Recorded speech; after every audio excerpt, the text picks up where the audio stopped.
And we're back. Really excited to be back for the 7th episode. This episode is really exciting for a lot of reasons. It's the only episode written by ladies. If any of you guys were following the press before the season started, it was a really big deal that there were no female writers. Gillian tweeted about it. This episode is the result of that tweet. This episode also got a lot of attention because there's very little dialogue. So the episode opens with this AI backstory about how this Twitter bot was created, had to be shut down because she was a racist.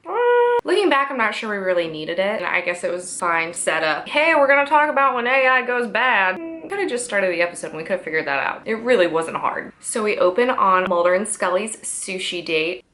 It's so cute. They're both wearing sweat jackets and tennis shoes. Not sure I've ever seen Dana Scully wearing a pair of sneaks. That's exciting. I also love that Mulder and Scully have been together so long that this is how they dress up to go out with each other in sweatpants. You guys are something else. Also, the fact that there's no dialogue in this entire episode. I get to watch Mulder and Scully interact on a date without talking. It really shows off David and Gillian's acting. They just have such good chemistry and you don't even need words. So they order the sushi, then they're just both playing on their phones. I'm hella enjoying it. They don't need to talk. I could watch them do literally anything, no talking, and yeah, it sounds bad. Surprisingly, I didn't mean it bad this time. Throughout the episode, they're both getting all of these alerts on their phones, automated messages from the restaurant, from these apps, from all of these technological services. The restaurant requests to follow Scully and she's like, nah. All of us would be like, nah. Mulder and Scully in the whole episode are just like, nah, and then keep getting fucked over by it. So now, like,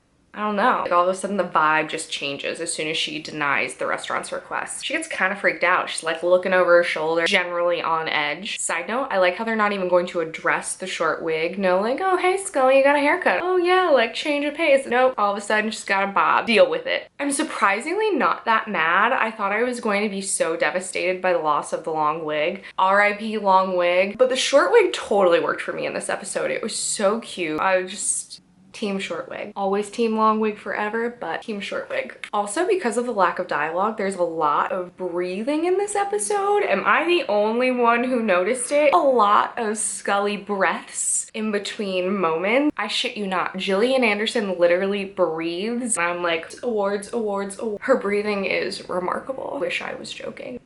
I am so serious. So then the food comes out. Scully gets hers, and then Mulder is served this blobfish. Scully is so cute. Taking pictures of it. Everything that's happened so far is just so...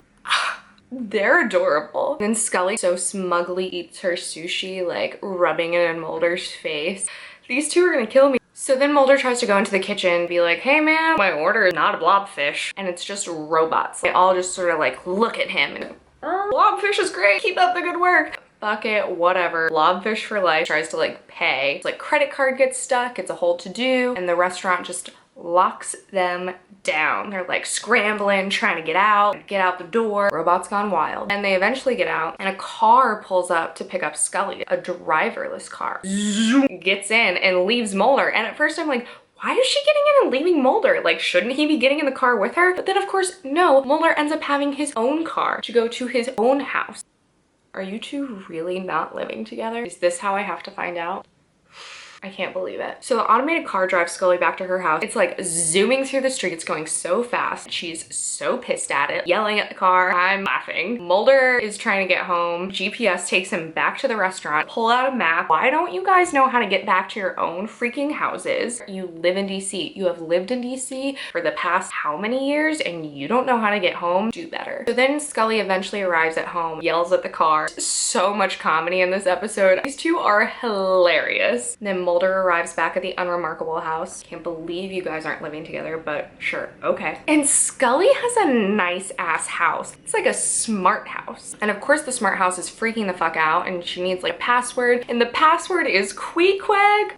My feels. For a while it switches back and forth between Mulder being at home and Scully being at home. While Mulder's at home, he's like playing baseball, watching TV, and all of a sudden the TV turns into like a video recording of him. He's like, what the fuck? He goes outside and there's these drones. He yells at the drones like an old man and gets a baseball bat, like trying to smash them. Scully hears drones too. One of them delivers a box. She's like, bitch, what's in this box? And it's a smart Roomba. This is relevant because I've lately been hearing stories about people who get very emotionally attached to their Roomba. Does this happen in real life? I don't have a Roomba. People are getting attached to them. If they're gonna go smart and ruin our lives, then like, you guys need to be aware. Scully sets the Roomba free. It starts like mapping out her entire house. And I'm like, yes, let's check out Dame Scully's nice ass house. Let me see this place. It's so nice. It's so zen. Scully's got flowers everywhere. I really want her to be living with Mulder, but I'm just happy my baby's thriving. She's got a nice house. And then the Roomba finds her vibrator under the bed.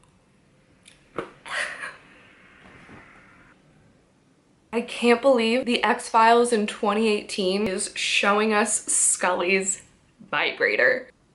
What? I think it broke me a little bit. Like something inside of me is physically broken having seen Scully's Canon vibrator.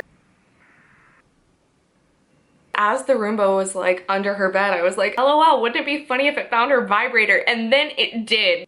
Just goes to show that this episode was written by women. All I'm gonna say about that. It's what she deserves. So then we're back to Mulder. He's like trimming his nose hairs and pretending to kill himself and eating sunflower seeds and Pop-Tarts. This is my favorite version of Fox Mulder that has ever existed, hands down. So funny. Entire episode, I had a huge smile plastered to my face. Couldn't stop giggling. So satisfied. And then Scully's trying to relax in her fancy living room and she's like laid back on the couch listening to music. Oh, homegirl, like, you got a vibrator like 5 feet away from you. I'm just saying, it seems like the appropriate time. I'm trying to relax.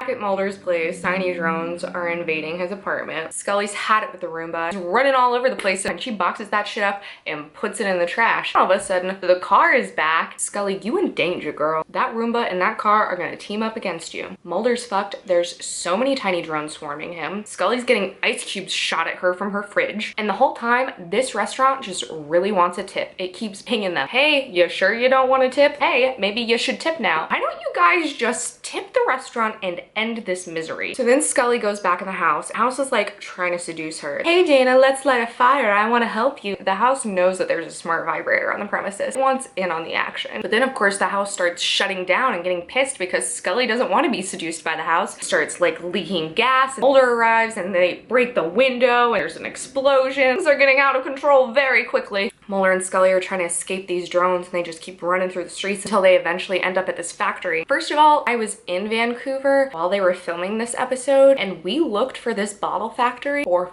fucking hours. We drove around Googling all of the bottle factories in Vancouver. Gillian tweeted out a photo of like the bottles and we were like, they must be at a bottle factory. Well, they were, but at none of the ones that I went to. So I have a little bit of PTSD left over from this episode watching Mulder and Scully run through this bottle factory, knowing that I spent all night driving around Vancouver looking for it. Side note into my crazy. So then Mulder and Scully are in the bottle factory. They realize that they're being tracked on their phones. They're all like sexy whispering to each other, dump all of their stuff into the trash, and Scully dumps the vibrator into the trash and it starts buzzing.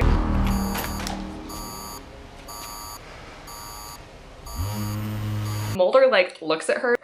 You guys. When I was watching the episode, I told myself to not talk about the vibrator the entire time, but it just keeps coming back. Like the episode just wants me to talk about the vibrator. I don't know how to not talk about the vibrator.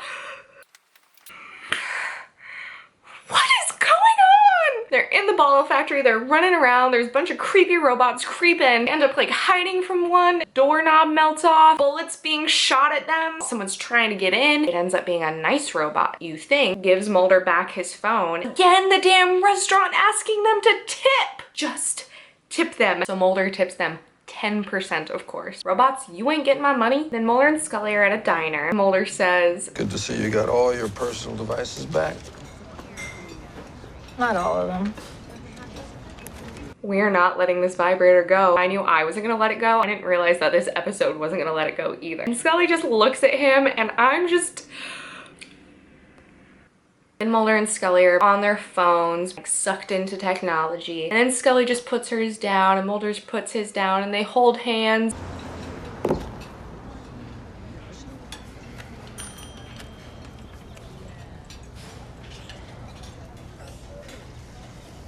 my heart, my soul.